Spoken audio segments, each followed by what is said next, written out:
Hello everyone, आपका एक बार फिर से वेलकम करते हैं आज के हमारे इस फ्रेश वीडियो पे। तो आज इस वीडियो के अंदर मैं आपके साथ डिस्कस करने वाला हूं मेरे assist large and mid cap fund diet growth के बारे में। इसमें मैं आपसे डिस्कस करूंगा कि ये जो म्यूचुअल फंड है इसने पिछले 1 साल, 3 साल, 5 साल या फिर एनुअल रिटर्न क्या दिया है, आज के डेट में इसका एक एनएवी का प्राइस क्या है, ये कितने स्टार रेटिंग म्यूचुअल फंड है, इसमें आप मिनिमम एसआईपी अमाउंट क्या लगा सकते हैं और इसका फंड साइज क्या है। साथ ही साथ मैं आपसे डिस्कस करूंगा इसके अंदर कौन कौन सा स्टॉक लिस्टेड है और अगर आप इस म्यूचुअल फंड में कुछ पैसा जमा किए होते हैं तो पिछले 1 साल, 3 साल, 5 साल के अंदर आपको क्या रिटर्न देखने को मिलता। और लास्ट में मैं आपसे डिस्कस करूंगा कि क्या हमें मेरी assist large and mid cap fund diet growth के अंदर इन्वेस्टमेंट करना चाहिए या फिर नहीं करना चाहिए। अगर आपने ऑलरेडी इन्वेस्ट किया है तो क्या आप अपना एसआईपी या फिर लमसम को कंटिन्यू रखेंगे या फिर इससे अपना पैसा निकाल लेंगे। सबसे पहले इसकी 1 साल के रिटर्न के ऊपर बात करते हैं तो 1 साल में जो रिटर्न है वो 38.70% का रिटर्न है। 3 साल के रिटर्न के ऊपर बात करते हैं तो 3 साल में 19.98% का रिटर्न है। 5 साल के रिटर्न के ऊपर बात करते हैं तो 5 साल में 22.79% का रिटर्न है और अगर एनुअल रिटर्न देखें तो एनुअल रिटर्न है 23.16% का।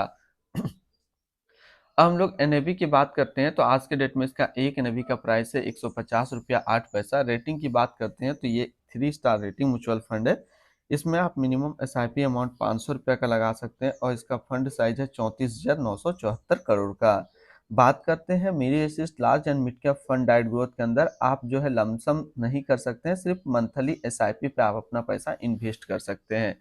मान लीजिए अगर आप इस म्यूचुअल फंड के अंदर मंथली 5,000 रुपया पर मंथ जमा किए होते तो 1 साल में आपका पैसा जमा होता 60,000, आपको मिलता 68,338 रुपया। 3 साल की बात करते हैं तो 3 साल में आपका पैसा जमा होता 1,80,000, आपको मिलता 2,40,732 रुपया। 5 साल की बात करते हैं तो 5 साल में आपका पैसा जमा होता 3 लाख, आपको मिलता 5,29,491 रुपया। अब हम लोग होल्डिंग की बात करते हैं तो इसके अंदर जो टोटल स्टॉक लिस्टेड है वो टोटल 89 स्टॉक लिस्टेड है।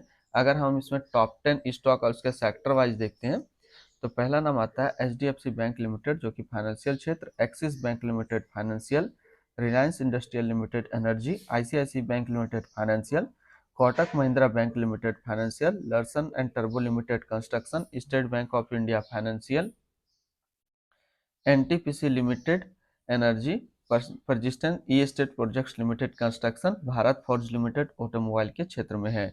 इसकी होल्डिंग एनालिसिस को अगर हम लोग समझे तो इक्विटी पे है 98.4% और कैश में है 1.6%। अब इस इक्विटी को यदि सेक्टर वाइज देखते हैं तो फाइनेंशियल पे है 26.3, अदर्स पे 22.4, एनर्जी पे 10.5, सर्विस पे 9.3, हेल्थ केयर पे 9, कंस्ट्रक्शन पे 9, ऑटोमोबाइल पे 7.4 और टेक्नोलॉजी पे है 6.1%।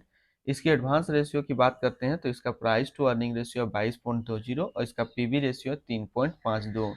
अगर आप इस म्यूचुअल फंड के अंदर अपना पैसा इन्वेस्ट करना चाहते हैं तो एसआईपी के थ्रू आपको मिनिमम 500 रुपये का एसआईपी करना होगा।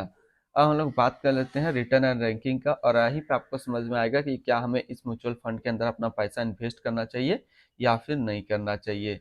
तो सबसे पहले हम लोग बात कर लेते हैं यहाँ पे मेरे assist large and mid cap fund का जो फंड रिटर्न है 1 साल में 38.7, 3 साल में 20 का, 5 साल में 22.8 का और एनुअल है 23.2 का। वहीं पे इस कैटेगरी का जो एवरेज रिटर्न रहता है, यानी कि कैटेगरी क्या होना चाहिए, equity large and mid cap mutual fund का जो एवरेज रिटर्न रहता है 1 साल में 41% का, 3 साल में 21.8 का, 5 साल में 20.4 का। तो यहाँ से देखा जाए तो ये म्यूचुअल फंड 1 साल और 3 साल में जो है अपना कैटेगरी एवरेज से भी कम रिटर्न निकाल करके दे रहा है, लेकिन 5 साल में बात करते हैं तो 5 साल में ये आपको एक ज़्यादा रिटर्न निकाल करके दे रहा है। तो यहाँ पे एक क्लियर चीज़ समझने वाली बात है, अगर आप एक ऐसा म्यूचुअल फंड ढूंढ रहे हैं जो कि लार्ज एंड मिड कैप के अंदर आता है और आप उसके अंदर शॉर्ट टर्म देख रहे हैं, मान लीजिए 1 साल से लेकर के 3 साल के बीच देख रहे हैं, तो फिर ये म्यूचुअल फंड आपके लिए सही नहीं है क्योंकि ये अपना कैटेगरी एवरेज से कम रिटर्न निकाल करके दे रहा है। अगर बात करें लॉन्ग टर्म आप देख रहे हैं, 5 साल 10 साल देख रहे हैं, तो फिर ये म्यूचुअल फंड आपके लिए सही है। अगर आपने ऑलरेडी इन्वेस्ट कर दिया है तो फिर आप अपना एसआईपी या फिर लमसम को कंटिन्यू रखेंगे। अगर आप फ्रेश बाय करना चाहते हैं large and mid cap fund के अंदर तो मैं अभी आपका इसके सिमिलर फंड्स बताऊंगा, आप इसके अंदर इन्वेस्ट कर सकते हैं। तो इसके एक्सपेंस रेशियो की बात करते हैं तो इसका एक्सपेंस रेशियो है 0.61% का। एग्जिट लोड की बात कर लेते हैं, अगर आप इन्वेस्ट किया हुआ पैसा 1 साल के अंदर निकालेंगे तो फिर आपको 1% का एग्जिट लोड देना होगा। और स्टाम्प ड्यूटी की बात करते हैं तो स्टाम्प ड्यूटी है 0.005%। अब हम लोग बात कर लेते हैं इसके fund house and investment objects को। तो मेरे assist mutual fund total assist पे इंडिया पे नंबर 13 पे रैंक करता है। ये म्यूचुअल फंड स्टार्ट हुआ है 30 नवंबर 2007 को। इसका टोटल असिस्ट अंडर मैनेजमेंट है 1,68,908 करोड़ का। बात करते हैं मेरे assist large and mid cap fund direct growth. ये एक इक्विटी म्यूचुअल फंड है जो कि लॉन्च किया गया है मेरे असिस्ट म्यूचुअल फंड की तरफ से।